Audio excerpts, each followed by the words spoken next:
மகா மகா பெருந்துக்கம். சவக்காடுகள் தோன்றும், அரசுகள் இருக்கும், ஆனால் அதிகாரிகள் செயல்பட வேண்டிய சூழ்நிலைகள் இருக்காது. துக்கத்திற்கு மேல் துக்கம். சில பிரதேசங்களில் உணவுகள் மிஞ்சி இருக்கும், ஆனால் ஜனங்கள் இருக்க மாட்டார்கள். சில இடங்களில் ஜனம் இருக்கும், உணவு இருக்காது. பஞ்சத்திற்கு மேல் பஞ்சம். ஆவிக்குரிய ஜனம் பசியோடு இருப்பதை நான் சகித்து கொள்ள மாட்டேன் என்கிறார் கர்த்தர். இனி வீட்டிற்கு தேவைப்படும் உணவு சாமான்களை இலவசமாக கொடுக்க முன்வரும் அரசியல் கட்சியை என்றென்றைக்கும் ஆசீர்வதிப்பேன் என்று கர்த்தர் சொல்லுகிறார். ரோடுகளில் ஆறு ஓடும், ரோடுகளில் தூண்டில் போட்டு மீன் பிடிக்கப்படும். தேசத்தில் பயங்கர அழிவுகள் பல வழிகளில் நடக்கும். புதிய உடன்படிக்கையின் கதவுகள் திறக்கப்படும். பூமி திறவுண்டு போகும். வானமண்டலத்தில் அதிசய மாற்றங்கள் உண்டாகும். அதிசய கோள்கள் உண்டாகும். நட்சத்திரம் பூமியை நோக்கி வரும். அரசியலில் நம்ப முடியாத மாற்றங்கள் உண்டாகும். பிணங்களை ஆகாயத்து பறவைகள் தின்னும். எடுத்து புதைக்க அரசாங்கமே வராது. அப்பேற்பட்ட இயற்கை பேரழிவுகளை கர்த்தர் கட்டளையிட்டார். ஜலப்பிரளயம் வந்து அனைவரையும் வாரிக்கொண்டு போகும். நிலநடுக்கமும் வரும், நீர்த்தேக்க அழிவுகள் வரும். ஜலப்பிரளயமும் வரும், புயலும் வரும், பொல்லாத வியாதிகளும் வரும். பாலும் தேனுமல்ல, இனி பஞ்சமும் பட்டினியும் தான் தேசத்தில் வரும். கொள்ளை நோய்களும் கொடுமைகளும் நடக்கும். கர்த்தர் பிஞ்சுகளையும் சேர்த்தே அழிக்கிறார். அழித்து தன் புதிய உடன்படிக்கையை கர்த்தர் நிறைவேற்றுகிறார். பாவத்தை குறித்துள்ள ஊழியம் தேசத்தில் விதைப்பது குறைவு, ஆசீர்வாதத்தை குறித்துள்ள ஊழியம் அதிகம் என்கிறார். வருகையை குறித்துள்ள ஊழியம் மிக மிக குறைவு என்று குமுறுகிறார். கடையோர பிரதேசத்திற்கு மகா பேரழிவு. ஜனங்கள் பெருமளவு அழிந்து போவார்கள் ஜலத்தால். உலகிலேயே இப்படி ஒரு அழிவா என கேட்கும்படி தேசம் பாழாய் போகும். மரங்கள் வேரோடு பிடுங்கப்படும். நோவா காலத்து அழிவுகளுக்கு ஒப்பான பேரழிவு. அதே 40 நாட்கள் ஜலம் வற்றி போகாது. கல் மழையினாலும் கர்த்தர் வாதிப்பார். கொடூரமான செயல்களால் அரசு இயந்திரம் முடங்கி போகும். சோதோமுக்கு நெருப்பால் அழிவு. இந்த தேசத்திற்கு ஜலத்தாலும் நிலநடுக்கத்தாலும் கடுமழையாலும் புயலாலும் பயங்கர அழிவு. மனித நடமாட்டமே இருக்காது. மறுபடியும் செப்பனிடப்படாதபடிக்கு இடித்து போடுவார். இனி அந்தி கிறிஸ்துவின் தாக்கத்தால் சபைகள் இடிக்கப்படும். துன்மார்க்கர்கள் எழும்புவார்கள். வசனத்திற்கு பஞ்சம் உண்டாகும். அந்தி கிறிஸ்துவின் அக்கிரமங்கள் அதிகமாகும். உங்கள் ஊரை நீங்களே ஃபோட்டோ பிடித்து வையுங்கள், அழிவுக்கு பின் பார்க்க பிரயோஜனப்படும். இந்த தேசம் 200 ஆண்டுகளுக்கு முன்புள்ள நிலை ஏற்படும். ஆள் அரவமற்ற தேசமாகும். மிஞ்சி இருக்கிற கொஞ்சம் ஜனம் ஏன்தான் வாழ்கிறோம் என்று சொல்லி தவிக்கிற அங்கலாய்க்கிற காலம் இதோ சமீபமாகும். சில பகுதிகளில் பிணங்கள் மீன்கள் போல் நெல்மணிகள் போல் கிடக்கும். குடும்ப கட்டுப்பாடு ஒழிந்து போகும். எங்கும் விபச்சாரம் வெளிப்படும். ஜாதிகள் அற்றுப்போகும். மதங்கள் ஒழியும். ஒரு ஆணுக்கு அநேகம் பெண்கள் மனைவியாய் இருப்பார்கள் என்பதை விட ஒரு பெண் அநேக புருஷர்களை வைத்து கொள்வாள். இனி அறுவடைதான், விதைக்க நேரமில்லை. ஒரே ஆட்சி உண்டாகும். சகல ஜாதிகளுக்கும் நானே தேவன் என்று காண்பிப்பேன். இனி என்னாலும் அழுகைதான். தேசத்தின் கொடிகள் அடிக்கடி அரை கம்பத்தில் பறக்கும். பெருமைக்குரிய ஊழியக்காரர்கள் காணாமல் போவார்கள். பெருமையுள்ள 12 தேசங்கள் விழும். விழுந்திருந்த 12 தேசங்கள் எழும். விற்றலும் கொள்ளலும் நடக்கும். அழிவுகள் குறித்து சகல ஜாதிகளுக்கும் சொப்பனங்களாலும் தரிசனங்களாலும் அறிவிப்பேன். இனி காலமில்லை. உலக திருச்சபை குமரியில் கட்டுவேன்.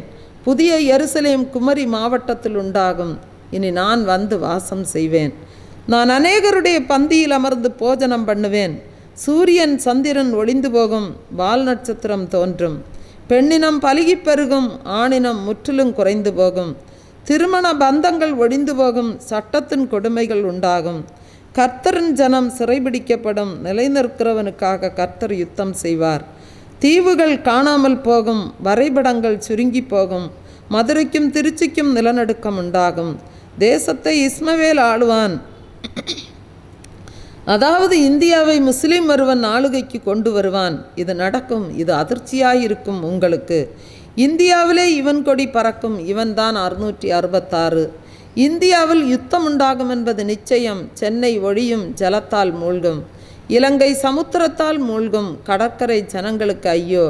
புதிய சென்னை உருவாகும். கோவை குலுங்கும். விக்கிரகங்கள் பூமியில் புதையுண்டு போகும். மலைகள் குன்றுகள் பெயர்த்து போடப்படும். ஜெபிக்கிறவர்களிடத்தில் அந்தி கிறிஸ்து பொய் அபிஷேகத்தை ஊற்றுவான். அவன் வல்லமையாய் இருதயத்தை ஆளுவான். இச்சைகள் பெருகி சிறு பிள்ளைகள் கற்பந்தரிப்பார்கள். அநியாயம் தலைவிரித்தாடும், நீதி தேடினாலும் கிடைக்காது. நீ எல்லா பக்கங்களிலும் கட்டப்படுவாய், சிறையிருப்புகள் உன்னை சூழ்ந்து கொள்ளும். பெற்றோருக்கு முன்பாக பிள்ளைகள் விபச்சாரம் செய்வார்கள், இதை கண்கள் காணும். தூய்மையான அன்பு வற்றி போகும், அவனவன் தன் சுய இச்சையின்படி நடப்பான். பாதாளங்கள் திறக்கும், சத்துரு சிங்கம் போல் எழுவான். பெருங்காற்று வீசி பூமியை பெயர்த்து போடும், உன் சமாதானம் எடுத்து போடப்படும். ஊழியக்காரர்கள் மேல் அரசு அம்புகளை தொடுக்கும், விக்கிரகங்களின் கொடி பறக்கும். வியாதி என்ற கொடி பறந்து தினம் தினம் செத்து வீழ்வார்கள். மருத்துவமே குழம்பி தவிக்கும் கொள்ளை வியாதிகளை கண்டு ஜனங்களை திகிலும் கலக்கமும் பிடிக்கும். காயினைப் போல் நிலையற்றவனாய் அலைவாய். செங்கடல் மறுபடியும் பிளக்கும். குமரிக்கு ஐயோ, கடையலுக்கு ஐயோ, தேசத்தில் ஒருபிடி ஜனங்கள் மீதியாயிருப்பார்கள். கிறிஸ்தவன் தமிழ்நாட்டை ஆளுவான் என்பதே. அன்பானவர்களே, இந்த இயேசு பெரியவர் புத்தகமானது 292 பக்கத்தில் வெளிவருகிறது. இந்த புத்தகம் உங்களுக்கு தேவைப்படுமாயின் 9442131629 என்ற நம்பருக்கு உங்கள் முகவரியை தெளிவாக பதிவிடவும். இந்த புத்தகம் உங்களுக்கு அனுப்பி வைக்கப்படும். இந்த புத்தகத்தின் தபால் செலவு 25 ரூபாய். இந்த புத்தக ஊழியத்தை நீங்களும் தாங்க விரும்பினால் உங்களால் இயன்ற நன்கொடைகளை காணிக்கைகளாக கொடுத்து இந்த புத்தக ஊழியத்தை நீங்களும் தாங்கலாம். 5 புத்தகம், 10 புத்தகம், 50 புத்தகம், 100 புத்தகம், 500 புத்தகம், 1000 புத்தகம், இப்படி உங்கள் திராணிக்கு ஏற்றபடி நீங்களும் இந்த புத்தக ஊழியத்தை அச்சிட்டு தாங்கலாம். அன்பானவர்களே, ஜீவ ஒளி தொலைக்காட்சியானது 24 மணி நேரமும் ஒளிபரப்பப்பட்டு கொண்டிருக்கிறது.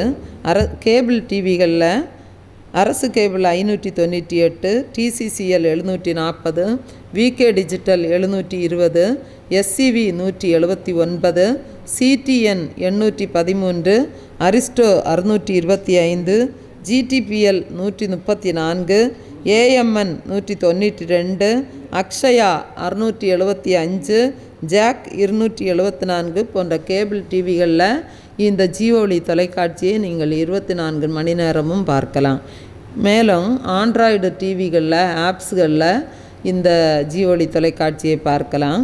Android TV, Google TV, Airtel Xtreme, Tata placing, Amazon fire TV, rohu, Jio setup box, apple TV, LG smart TV, Samsung smart TV, Huygens, இப்படிப்பட்ட ஆப்புகளிலும் நீங்கள் ஜீவொளி தொலைக்காட்சியை 24 மணி நேரமும் பார்க்கலாம். ஒரு பாடலை கூட நாம் கரங்களை தட்டி உற்சாகமாக பாடலாம். கனியே கர்த்தர் விரும்பும் மதுர கனியே, காணவே அன்பர் உன்னை தேடி வராரே, அந்த பாடல். கனியே கர்த்தர் விரும்பும் மதுர கனியே, காணவே அன்பர் உன்னை தேடி வராரே. கனியே கர்த்தர் விரும்பும் மதுர கனியே, காணவே அன்பர் உன்னை தேடி வராரே. பூத்து மலரும் பூவுமல்ல, பூவையர் விரும்பும் பூவுமல்ல. பூத்து மலரும் பூவுமல்ல, பூவையர் விரும்பும் பூவுமல்ல. மாந்தர் விரும்பும் பூவுமல்ல, மகிபனேசு விரும்பும் அன்பு. ஜாதி நிலவிடும் தோஷமல்ல, அது சாத்தானால் வரும் தோஷமல்ல. ஜாதி நிலவிடும் தோஷமல்ல, அது சாத்தானால் வரும் தோஷமல்ல. மக்களால் வந்ததும் தோஷமல்ல, அது மகிபன் விரும்பும் சந்தோஷம். சாஸ்திரம் காட்டும் தானமல்ல, அது சத்திரம் கட்டிடும் தானமல்ல. சாஸ்திரம் காட்டும் தானமல்ல, அது சத்திரம் கட்டிடும் தானமல்ல.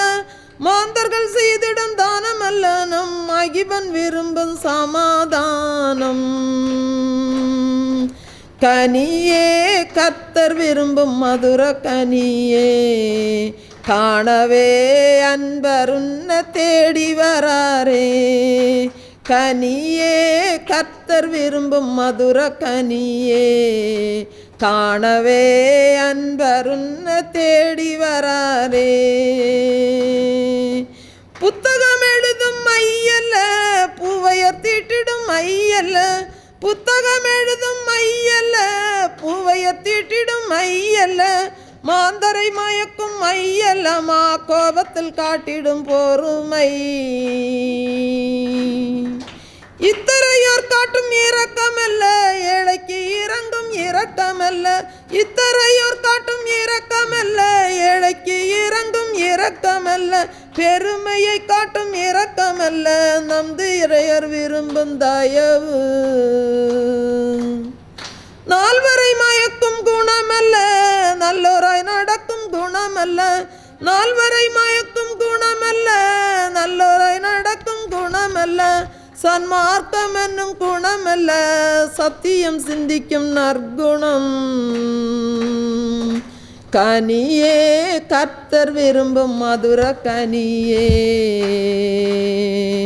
காணவே அன்பர் உன்னை தேடி வராரே.